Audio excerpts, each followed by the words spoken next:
no método de tomada de poder de Saul Alinsky é o seguinte: mudança vem do poder e poder vem da organização.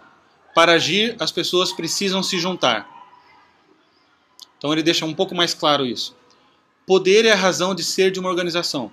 Quando as pessoas entram em acordo sobre certas ideias religiosas e querem o poder para propagar a sua fé, eles se organizam e chamam isso de igreja.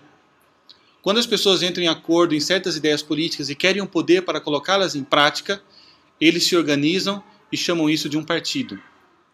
Então, para Saul Alinsky, esperar uma mudança revolucionária no sistema através da inércia é simplesmente um wishful thinking. Nunca vai acontecer nada. Se você está esperando porque você é otimista e você leu O Segredo, então você acredita no poder da atração e eu vou atrair tudo de bom para o Brasil, eu vou mandar boas vibes e nada vai acontecer. A única maneira de você transformar uma sociedade é através da organização das pessoas. E é por isso que ele fundou 44 ONGs durante a vida dele. E por isso que as ONGs dele formaram outros fundadores de ONGs na casa dos milhares de pessoas pelo mundo todo. Isso para quê? Justamente porque ele viu que isso era a maneira como a democracia estava mais vulnerável para as transformações radicais. E se nós formos ver, isso também tem muito a ver com os ensinamentos dele na gangue de Al Capone. Por que Al Capone chegou a faturar $1 bilhão? Porque era uma organização. E era uma organização, e aqui está uma diferença também importantíssima das organizações fundadas nesses princípios de Alinsky, que é a motivação. Usualmente, para Saul Alinsky, organizações elas acabam sumindo da história porque elas eram motivadas a partir de ideais. Para Saul Alinsky, que viu uma organização dando tão certo para o mal, para o crime, que era a gangue de Al Capone, ele entendeu que a única motivação possível é o autointeresse. Que vantagem Maria leva? Então, numa gangue, qual que é a vantagem de um soldado?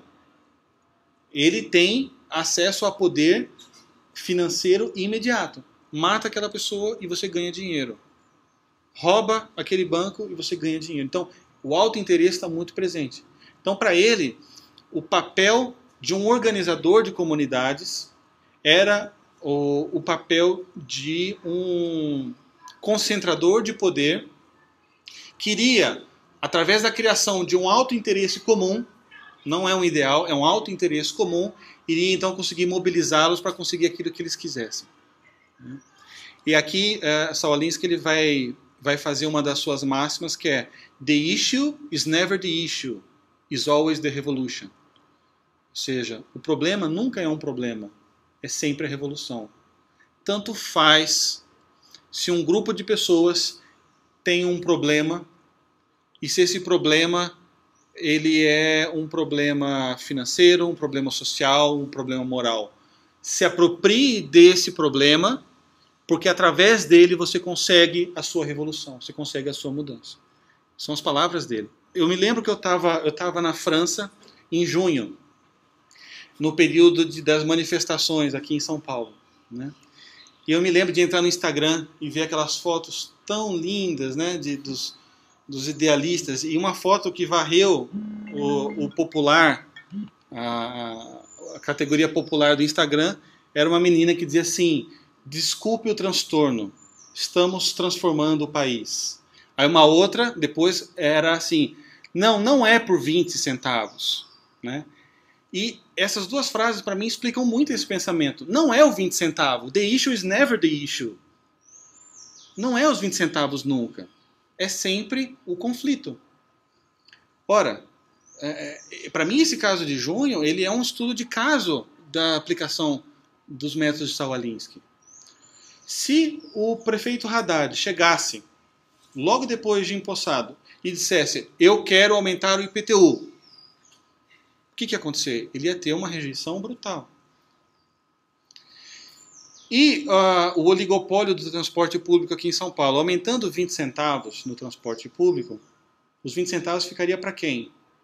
Para as empresas de transporte público. Não ficaria nada para a prefeitura. Ora, quando começou as primeiras manifestações ali perto da Paulista, e eu ficava olhando as fotos das manifestações, com as bandeiras Juventude Marxista, ou, eu não lembro como que era, mas ele rimava. Era algo assim, ou os 20 centavos abaixam ou São Paulo para. Aí tinha lá a bandeira do PSOL, bandeira do PCdoB, bandeira do PSTU. Todas aquelas bandeiras vermelhas, mais une, Juventude Marxista. Bom, é impossível você não ver ali claramente uma organização de massa se apropriando de um pretexto para gerar um avanço da agenda esquerdista naquele momento, que é o quê? Justamente o aumento do Estado. No final das contas, os 20 centavos foram diminuídos e o aumento do IPTU chegou como um pretexto para cobrir os 20 centavos. Só que o aumento do IPTU não só vai cobrir os 20 centavos, mas vai cobrir muito rombo também na prefeitura e vai gerar mais empregos para os militantes, etc. Né? Quando a gente vê, por exemplo, a questão dos mais médicos cubanos, né? Aqui também foi uma outra situação. Nós sabemos que os médicos cubanos já estavam aprendendo, tendo aulas de português e aulas de SUS há mais de ano em Cuba.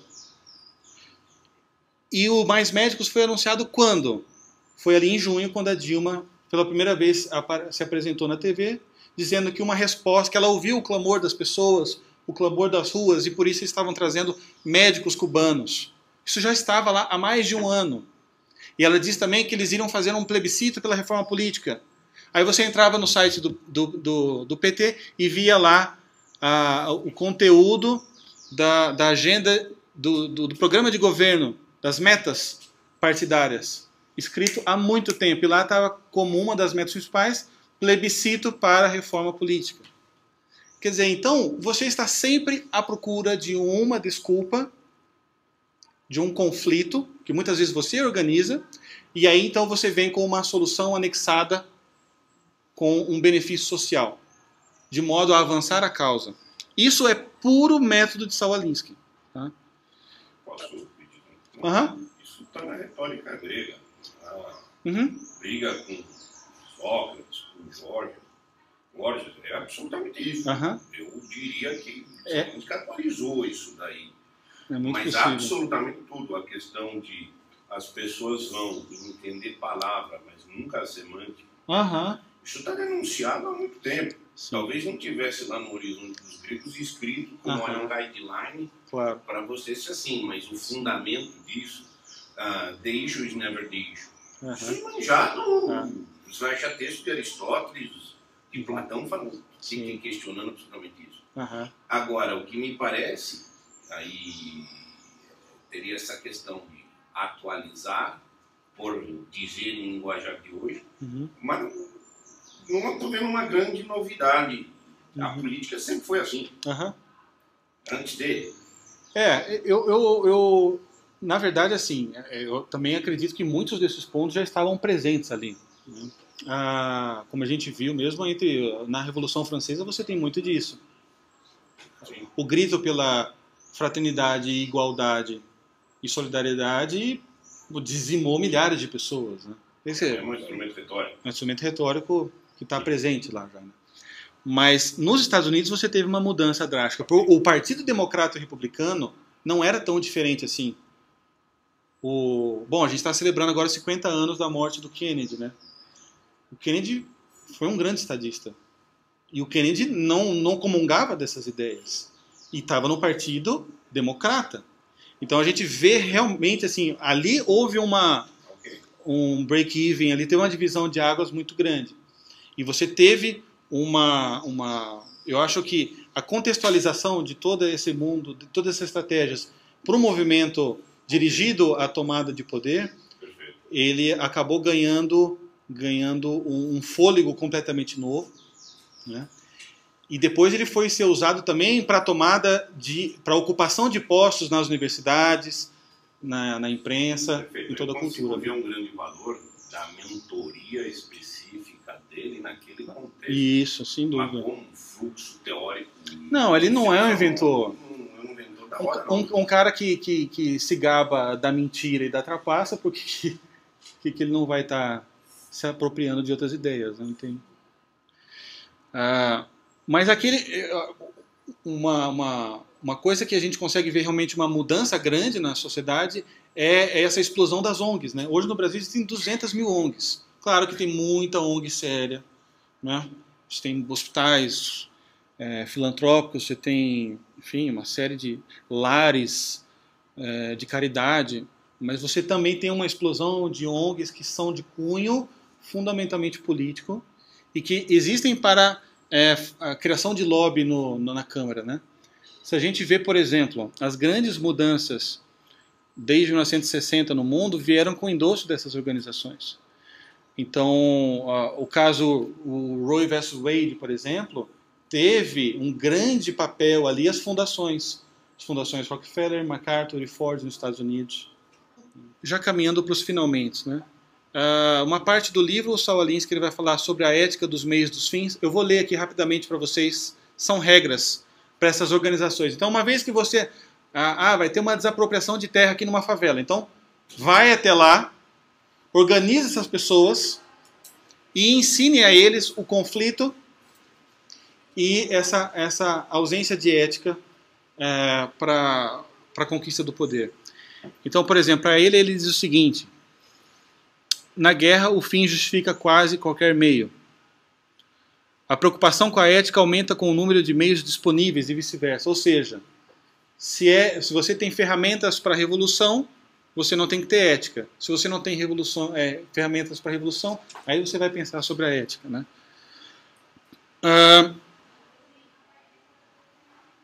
A moralidade dos meios dependem do quanto os meios estejam empregados em um momento da derrota iminente ou vitória iminente.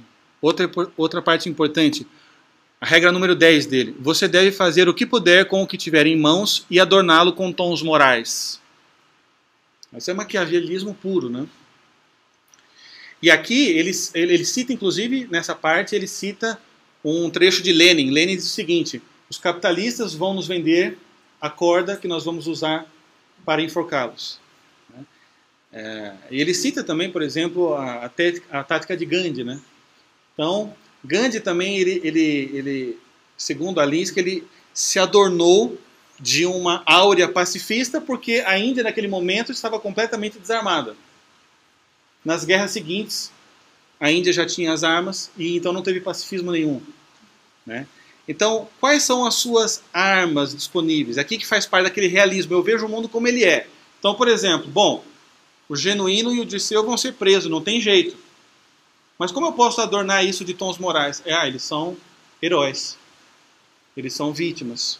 Eu vou capitalizar em cima de qualquer situação. Então, isso é interessante também nas manifestações de junho. Começaram com grupos esquerdistas. Depois a classe média foi até as ruas, começou a rasgar bandeiras vermelhas, começou a queimar bandeiras vermelhas e começou a nomear os políticos no poder. Qual que foi a ação, então, de catraca livre, de black blocs e afins? Nós estamos saindo das manifestações porque está ficando muito violenta. Né? Aí depois que a classe média voltou para casa, eles voltaram para as ruas. Né? Então, olha, não interessa a situação, você vai adornar de tons morais. Né? Regra 11, importante: os objetivos devem ser verbalizados em termos gerais, como liberdade, igualdade, fraternidade, do bem-estar comum, busca da felicidade ou pão e paz. Né? Então, basicamente, a tática de Saul Alinsky para o organizador de comunidade é tirar qualquer resquício de idealismo e de ética, da ética, digamos, cristã dessas pessoas, racionalizar o livro dele todo é uma grande racionalização para a destruição do sistema, né?